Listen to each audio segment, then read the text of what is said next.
Binge the full week of The Ray Taylor Show ad-free over at inspireddisorder.com/plus. This is The Ray Taylor Show. Welcome to The Ray Taylor Show, where I bring you the reviews on the latest movies and TV shows, as well as classic and foreign films. I'm your host, Ray Taylor, and on this podcast, I'll be talking about all things film and TV. Whether you're looking for a new show to binge or want to know if that blockbuster is worth the trip to the theater or just want to hear my thoughts on a classic or foreign film, I've got you covered. So join me every Monday, Wednesday, and Friday for new episodes, and let's dive into the world of film and television together. On today's episode, I am talking about the second film by Alex Garland, Annihilation. This movie came out in 2018. This is directed and written by Alex Garland, co-written by Jeff VanderMeer, starring a pretty stacked cast, starring Natalie Portman, Jason Leigh, Tessa Thompson, Benedict Wong, Oscar Isaac, and Gina Rodriguez. This is a movie about an object from space that crashes into a lighthouse and creates this kind of ever-expanding wall of shimmer.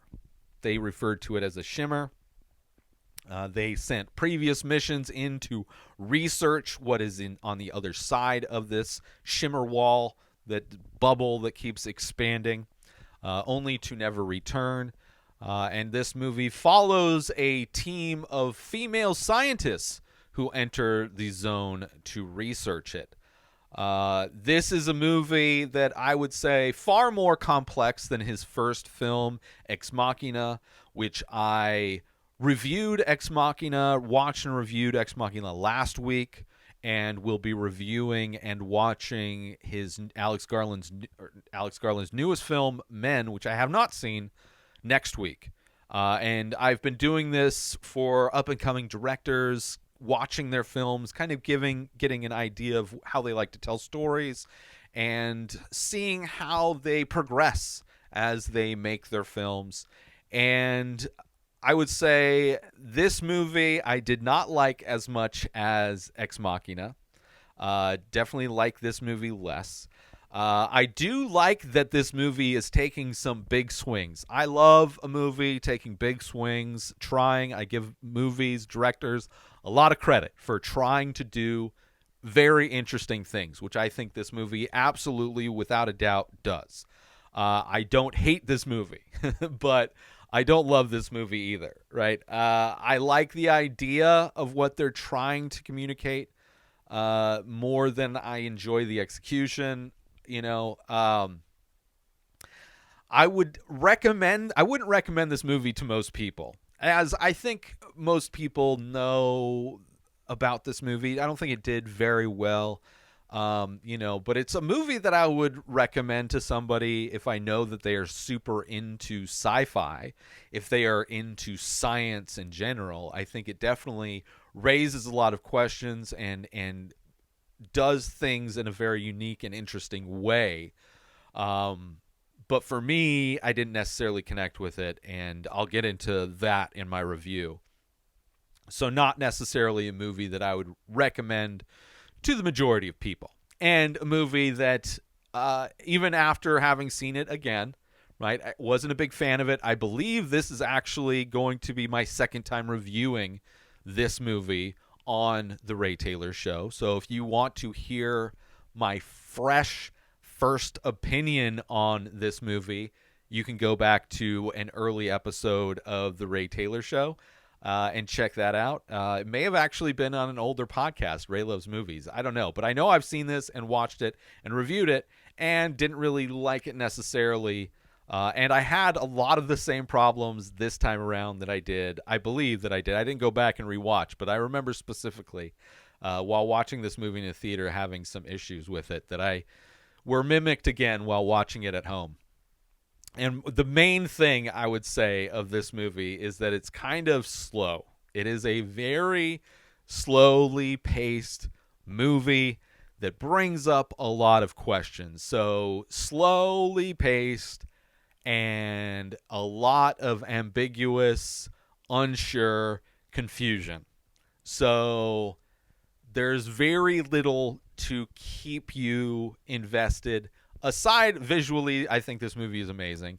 And, if you are into, like, if you're a hardcore sci fi person, then you probably will get a lot more out of this than, which I did enjoy a lot of the topics that it brings up. But the whole movie, slowly paced, and literally just like the first time I watched this movie in the theater while watching this movie at home, I almost fell asleep during the same part of this movie when I watched it at home. I remember specifically watching this movie in the theater and almost falling asleep at a point towards the end, which I'll get to that point. And it is weird how the pacing, the score, and just a lot of the different elements of this movie really lull you into a state of slumber in a way that is so weird. It's definitely not something that helps the movie. Although I do think, despite the fact the energy of this film and the characters, for that matter, very slow, very exhausted, I think in some ways this movie is successful at making the audience feel just as exhausted watching it, sadly, right? Just kind of like how in the movie The Lighthouse, which I talked about a few weeks ago, descent into madness type of a film, and in many ways the way the movie is created makes the audience feel disoriented and almost as if they are losing touch with what is real and what is not in what they're watching. So I think maybe this movie might be trying to do that same thing, but as somebody watching a movie in a dark room in a comfortable chair, to have the just the unbearable feeling of exhaustion is not something that helps me stay engaged with the movie. But regardless of that, I mean, even the way the commander, the female commander, that's putting together this team of female scientists to go in, the way she speaks is like sad and depressed and very low energy. And the tone and the pacing of this movie reflects that in a lot of ways. So maybe it's intentional. Maybe the fact that he's that successful at replicating that emotion in the audience is a feature, not a bug. I love Natalie Portman's performance in this. I think that is by one of the highlights of this movie by far. She plays a professor who is studying cancer cells. She's former military. She lost her husband, who's in the military, and that is where they met. And she's not over that loss. So kind of a sad, there's a lot of sadness in this movie as well. Right? I do love that this movie is centered around of a team of female scientists, right? Women are at the core of this movie. They are the feature and carrying this film. So I do love that aspect of this movie. And I do love the surreal nature of what they do encounter. The experiences that they have while in the zone, quote unquote, I do think are beautiful and interesting and like new and part of the big swing that this movie is taking. But ultimately, like this movie is very beautiful puzzle pieces that I feel like don't go together in a way that make me feel satisfied by the end, right? I feel like it's almost like as if those 3D, those magic eye posters, right? And you look and you think you see what it is, right? You think you know what you're seeing, but you're not sure. Like it's not really coming through as clear. And that's what I feel about what this movie is trying to communicate, right? I feel like I understand it, but I could be wrong, right? My interpretation, which I'll get into that later on. But very interesting ideas, very hardcore kind of like sci-fi ideas.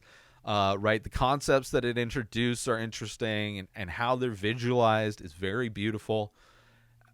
the set design and special effects of this movie are definitely the highlight, in addition to Natalie Portman's performance. I would say the visual aesthetic of everything, of how they're trying to communicate these interesting ideas, very beautiful, right? Like the look of the quote unquote the event in the zone looks very like kind of a semi-transparent, like colored liquids floating over structures, very like trippy, very just an aesthetic that you would find in a weed pipe made by a glassblower, but something you probably or in like an oil slick on the road, when it rains and you see the oil that's mixed in the rainwater, how that kind of forms this like liquid, translucent, shimmering in different colors.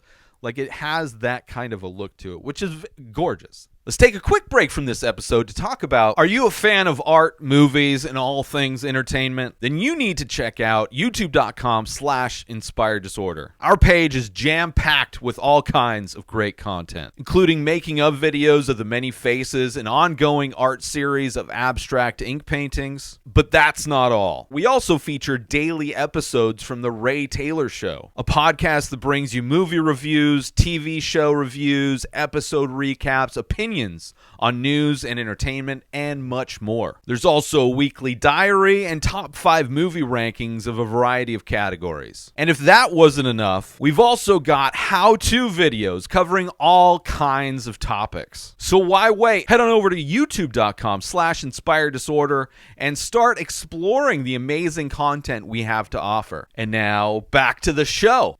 Aside from all of the many things they see once they are inside this event, I think it's definitely doing a visual aesthetic that is novel. It is something that I don't think I've seen in anything else. So I enjoy that as well, right?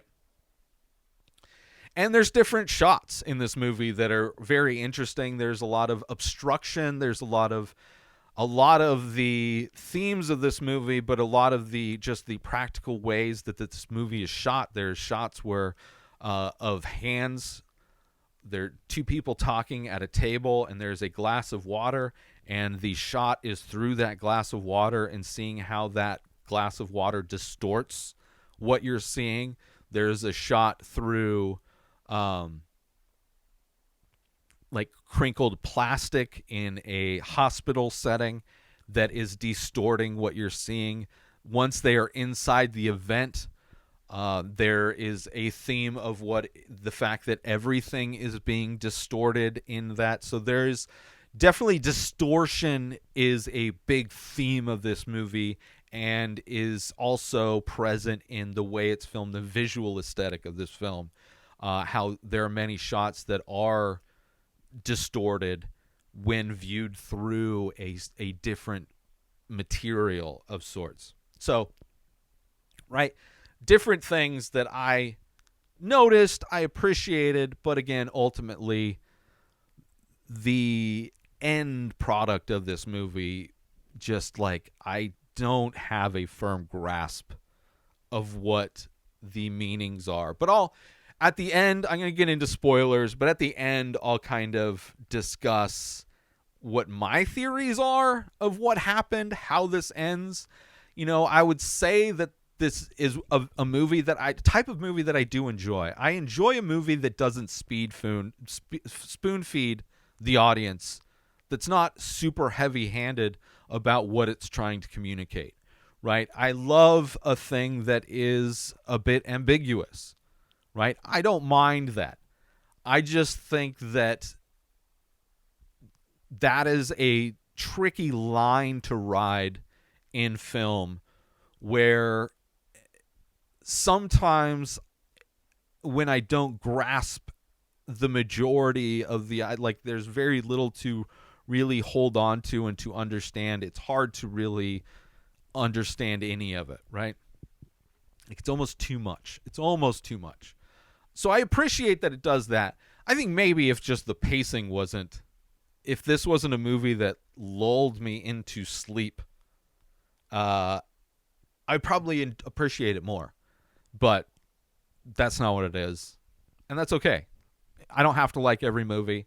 And if somebody does like this, I could see why people would love this movie because it is taking a big swing.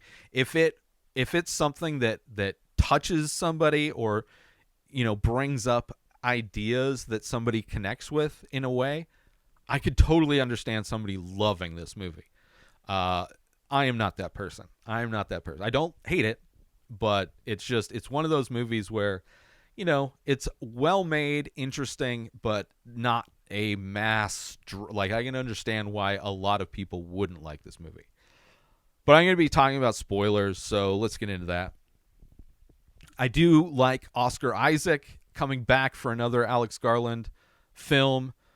His character in general is very interesting, very much a side character. He plays Natalie Portman's characters. So he plays Kane.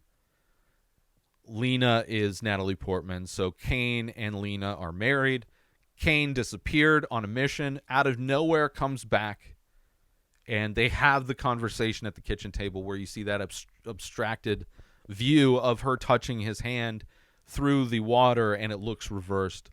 But him coming home out of nowhere, him completely out of it, which you kind of understand at the end why he is completely out of it, right? Can't really give a straight answer. Doesn't really know where he was or what he was doing, right? And he starts coughing up blood. So cut to ambulance being pulled over by government vehicles, helicopters, black vehicles, pulling it over, extracting him, drugging her, extracting her, taking them to Area X, quote unquote, right? So it's clearly he was part of a big government mission, right? And he is the only person who has been sent into the Shimmer who has actually come back out, right? Although this movie does start with Natalie Portman being interviewed by Benedict Wong, who plays Lomax. So we know that she comes out too, obviously, because we know she goes in and because she's been interviewed. And this starts off with like finding out that she was in there for a while, right? And completely lost time, which, her character, right? It's when she's first brought in, after, they're in the ambulance, she gets drugged, she wakes up, she's in Area X or whatever. And her specific knowledge in science could potentially be of help to her husband, who is not doing well, right? And it's one thing to kind of not have control over a situation as she is, but it's completely other thing for her to also specialize in the specific form of science that could potentially help him, right? So it's kind of a next level of being out of control, right? We know that she survives because she came out, she's being interviewed, right? The movie starts with her being interviewed. After being inside for 4 months, she thinks that she was maybe in there for a few weeks or a few days, right? Complete discrepancy in the amount of time she spent inside, but just as out of it as he was, right?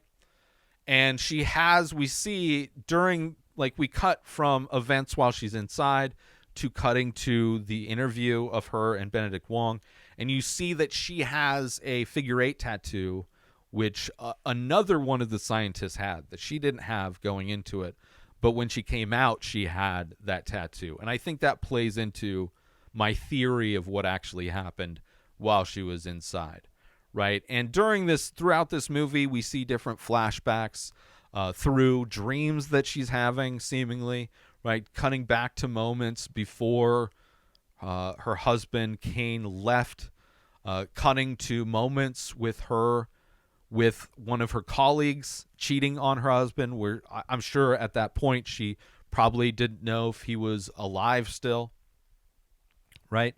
So kind of getting to know little moments about who she is and what she was dealing with before he came back, before he left as well, right? Definitely some interesting moments in this movie, right? We had when the women first go in there, right? And they wake up and they're in camp, and none of them have memory from when they entered to waking up that morning in camp. But by looking through their rations, they are able to figure out that they've been there for about 2 weeks. Very interesting, right? But ultimately, we find out that she was in there for 4 months, right? So who knows if that's an accurate assessment of how long they've been in there. But losing time is definitely part of the abstraction that happens when they're in this place. No memories of entering, just waking up in camp. Even the light, like visually, everything looks different when they're in there. Even the light looks like it's coming through some kind of a weird filter where everything's just more colorful, glows in a variety of colors in every way. Not only how the light glows in multiple colors, but how flowers are growing, multiple different kinds of flowers growing off of the same plant. When she looks through a microscope, the cells that are being changed have a glow to them, a very colorful glow to them. So aesthetically, it's very beautiful when they're inside, right?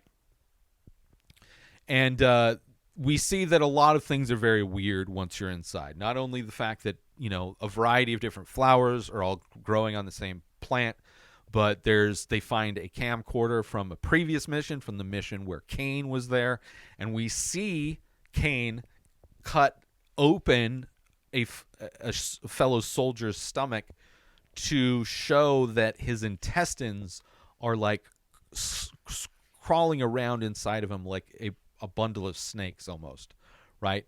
So things are very weird inside there. They are acting very weird. The women kind of feel, some of them feel like, that was just camera trickery. But we see that a lot of weird things are happening, right? We see that same body, I assume, that film was taken at the bottom of a pool. They find that pool, and the body is almost has exploded on the wall of the pool with like seemingly different types of fungus. Very colorful again. Different types of fungus that have grown out of it. Definitely, if you're watching HBO Max's The Last of Us, very similar type of a look. Not as colorful as is illustrated in this movie, but a very similar thing of these like fungus growing out of the person. So just kind of, and even in the microscope, things very beautiful under the microscope, right? Let's take a quick break from this episode because I want to talk about, are you looking to add some unique and expressive artwork to your home, office, or wardrobe? Look no further than the Many Faces series by Ray Taylor. That's me. These abstract paintings on paper explore the endless possibilities of the human face, capturing unique expressions of emotion, mood, tone, and energy in just a few minimal features. Now you can bring these stunning and thought-provoking pieces into your own space with high-quality prints and t-shirts, featuring designs from the Many Faces series. Or take home a one-of-a-kind original piece for your collection. Don't miss out on this opportunity to add some original and expressive artwork to your home, office, or wardrobe. Head on over to InspiredDisorder.com to browse and purchase original artworks, prints, and t-shirts from the Many Faces series today. And now, back to the show. They have some animal attacks from just these overly sized animals, these large animals. We have an alligator. We have a bear that has the crazy bear head. There's deer that have branches growing out of their heads instead of antlers, right? They come across these plants that are growing in the shape of humans. And the theory is that, like, genes have been shuffled, the DNA has been changed, and the plants have pieces of human DNA, so the way the plants are growing are in the shape of humans because all of these genes have been shuffled. And I think that's kind of, including the radio waves, like everything's been abstracted, everything's been shuffled, everything's been mixed up and randomized, right? And it seems like that is what's causing a lot of these changes, where things are being just all of genetic and DNA structures have been shuffled around, expressing a different version of what evolution may have turned out to be on a different planet, but on this planet in a way, right? And the bear is crazy, like I said, right? It like has this crazy kind of like skull, like exposed skull in a way. When it screams in the voice of Cass, right? Which is terrifying, right? You have Josie turning into one of those plant people and almost kind of accepting that. The moment where they get to the lighthouse, right? The visuals that you see, like the crystal trees, very beautiful. The score, the combination of everything involved when they get to the lighthouse, those, the same time when I watched this movie originally and when I rewatched it this time, that is where I start falling asleep. When she gets, and it's very weird what happens, little to no dialogue in those moments. It is just the score, the visuals. I am like, it is putting me to sleep in a way that is kind of insane. Right? And seeing in the video, seeing how Kane was replicated, how the person behind the camera was Kane, as well as the person who was exploding the phosphorus grenade, right? And there's a conversation that makes it seem like he is a duplicate of him. He has changed, but obviously looks the same. That similar thing happens with Lena, where she goes into the pit and there's this interaction with this being that is trying to replicate who she is at the same time. And her destroying that by giving it another phosphorus grenade and pulling the thing, and then you see the fire kind of spread amongst everything, right? But my interpretation of the idea of this movie, right? My interpretation of the film, right? That obviously an alien type of a thing, a being, right? Crash landed or came on purpose to change all of existence, to shuffle the genetic structures of everything in order to cause a new type of an evolution in reality, right? Which obviously failed when she gave her the being the phosphorus grenade, and it seemingly destroyed everything and ended the event, right? But left these two people, Lena and Kane, who are not the original Lena and Kane. As we see in the last scene where Lena, who now has the tattoo of the other woman, right? When she was blended together with the people she was there with, she got that tattoo, right? She is now a representation of a blend of things that were created in that moment, just as Kane is. And now neither of them are the original Lena and Kane. They are the things that were created and shuffled and remixed by the event. And since the event was too big of a change and ultimately did not succeed, this is in some ways the way they will do it, like a long game type of way. Like in some ways it was a singularity of sorts where everything was being combined in a way that had never been thought to be possible, right? But also in some ways being an alternate evolution of everything, right?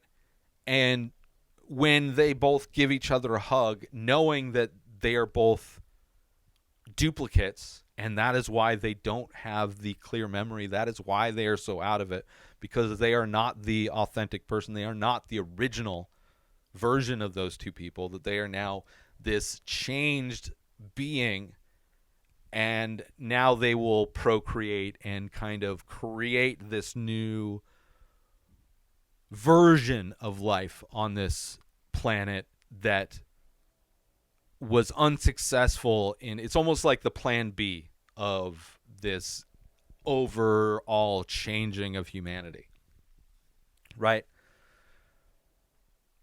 Right, to bring to bring that change that the original event was doing, but to do it in a way that is more accepting of our reality, this slower way, right? I don't know. It's crazy. It's weird. It's visually beautiful. It is exhausting to watch. But what it's trying to do is interesting. Like, I'd almost want to see a sequel, even though I know I wouldn't. But I feel like a sequel would be able to help explain what that end means. Like, I assume after the events of this movie that Lena and Kane have kids, and those kids have the new glowy genetics. And on a long enough timeline in human history, those genes eventually spread and take over and eventually become, like thousands of years down the road, evolve humans to another stage of being, right? Because they are a mix of different things. So like a sequel to this movie set thousands of years in the future would probably give us more answers to what really happened than whatever I can just try and wring out of this ambiguous ending, right? So very interesting. Definitely like a movie that requires a lot of thought, which is nothing wrong with that. Very big, complex ideas, right? Very difficult to get my head around things that are happening. Also slowly paced, very tough when you're fighting off, trying to, being sleep induced while watching this movie, And I think maybe that might be part of, as I said, like a feature, not a bug, that it's trying to make you feel exhausted. It's trying to make you feel confused in some ways. So, just like the characters felt in The Shimmer, maybe. I don't know. Either way, it's not a movie I will probably revisit anytime soon, but, I enjoy the big swings that it's a big swing, but also I feel like a miss, right? I appreciate the swing, but I don't think it connected.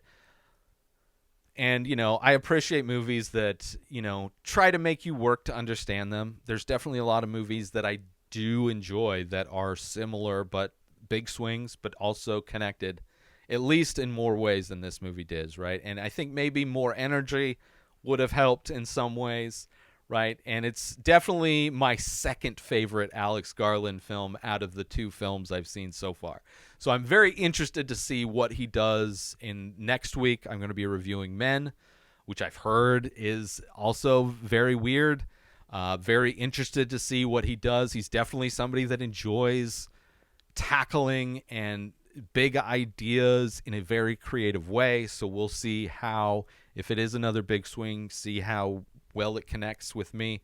Very interested, but an interesting progression with his films. And that's why I'm doing these kind of series of movie reviews, just to kind of get an idea of these different up and coming directors that are trying to do new and interesting things, and seeing how well I connect with them. But anyway, regardless of that, I want to thank you all for tuning in to this episode of The Ray Taylor Show. I hope you enjoyed my thoughts on Annihilation, right? Don't forget to tune in Monday, Wednesday, and Friday for more movie and TV show reviews. And join the conversation by leaving a comment on your favorite podcast platform or on YouTube. Don't forget to subscribe wherever. If you're watching this as a one-off, you just want to hear my thoughts on Annihilation, subscribe and hear my thoughts on so many more movies. But until next time, enjoy the show. New episodes of The Ray Taylor Show come out every single day. Subscribe on YouTube and everywhere our podcasts are found. Binge the full week over at inspireddisorder.com/plus. Buy Ray Taylor Show merch over at inspireddisorder.com. Have a wonderful day, everybody. Peace out! Today is the day where you wake up and you realize that everything that you've been dreaming about, everything that you've been wanting, every goal and wish and hope that you've ever had can become real. Dreams can come true. What you manifest in your mind, you can bring to reality.